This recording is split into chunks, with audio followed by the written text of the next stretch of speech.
Sir silver sky rocket होने वाला coming days में, गोल्ड जैसा रिटर्न देगा ये। अब कुछ तो बता दो सर कि कैसे हम सिल्वर में इन्वेस्ट करें। बताता हूँ, पहले ये बताओ कि तुम्हें क्यों ऐसा लगता है कि सिल्वर स्काई रॉकेट होने वाला है। सारी सोशल मीडिया इन्फ्लुएंसर्स अपना ये रॉबर्ट की सब बोल रहे हैं ना सिल्वर बूम करने वाला है। अच्छा, इसीलिए इतनी एक्साइटमेंट है। अरे सर जल्दी बताओ ना, बहुत जोर से इन्वेस्टमेंट आ रहा है।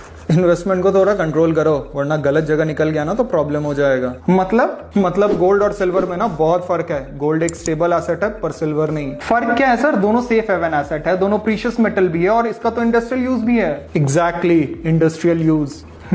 सिल्वर का नेचर बहुत इंडस्ट्रियल और प्रीशियस मेटल की तरह यूज होता है। तो अगर प्रीशियस मेटल की एस्पेक्ट देखें तो 30 to 40% डिमांड होल्ड करती है, just like for jewelleries, investment purpose या हेज अगेंस्ट जियोपॉलिटिकल रिस्क। और अगर इंडस्ट्रियल मेटल एस्पेक्ट्स की बात करें तो 60 to 70% डिमांड ये होल्ड करती है, which is widely use for majorly in electronics, EVs, solar panels, semiconductors and medical equipments. हाँ ये तो अच्छी बात है ना, ग्रीन एनर्जी का ट्रांजिशन हो रहा है तो डिमांड तो बढ़ेगी। पॉइंट है, डिमांड इंक्रीज होगा तो प्राइस बढ़ेगा। पर प्रॉब्लम ये है कि सिल्वर एक बाय प्रोडक्ट माइनिंग मेटल है। अब ये क्या है? मतलब सिल्वर माइनिंग प्रोसेस का मेन प्रोडक्ट नहीं होता है। जब कंपनीज लेड, जिंक या कॉपर जैसे बेस मेटल माइन कर रही होती है तो सिल्वर उन्हें बोनस में निकलता है। और 70 to 75% सिल्वर ऐसे ही निकलता है। मतलब इसका मेजरली सप्लाई इंडस्ट्रियल ग्रोथ पर डिपेंड करता है। हाँ, तो जब इंडस्ट्रियल ग्रोथ हो और बेस मेटल की डिमांड इंक्रीज हो रही हो तो सिल्वर की सप्लाई भी इंक्रीज हो जाती है, इररेस्पेक्टिव ऑफ सिल्वर की डिमांड कितनी है या नहीं। तो मतलब अगर सिल्वर की डिमांड हाई भी हो तब भी इसकी ओवर सप्लाई हो सकती है और इसकी प्राइस गिर भी सकती है और स्टेबल भी रह सकती है। करेक्ट। और अगर ईवी, सोलर या एआई बूम करता है और इसकी डिमांड हाई होती है और बेस मेटल की डिमांड कांस्टेंट रहती है तो सिल्वर की प्राइस भी बूम करेगी। इसीलिए सिल्वर इतनी अनसर्टेन और वॉलेटाइल है। हाँ, और इसीलिए ये गोल्ड की जगह नहीं ले पाती है। तो इसमें हमें इन्वेस्ट करना चाहिए या नहीं करना चाहिए? बिकॉज़ फ्यूचर तो EVs, AIs and green energies का है ना। हाँ बिल्कुल करो। ये जितनी स्पीड से इकोनॉमिक स्लोडाउन में नीचे आता है उतनी स्पीड से इकोनॉमिक रिकवरी में ऊपर भी जाता है। बस लॉन्ग रन में इससे बड़ा रिटर्न्स की उम्मीद ना रखो तो ज्यादा बेहतर है। अच्छा, पर इन्वेस्ट करना है तो कैसे करें? ICICI silver ETF, Nippon silver बीज, एचडीएफसी सिल्वर ईटीएफ, ये सारे 100 रुपीज के अंदर है तो आराम से इन्वेस्ट करो। कैप्शन में मैंने दे रखा है। यही तो जानना था, इसीलिए तो आपके पास आता हूँ। रिस्क भी समझ गया और इन्वेस्टमेंट भी। सो रील को शेयर करो एंड फॉलो करो, because here you just don't learn things, you truly understand them.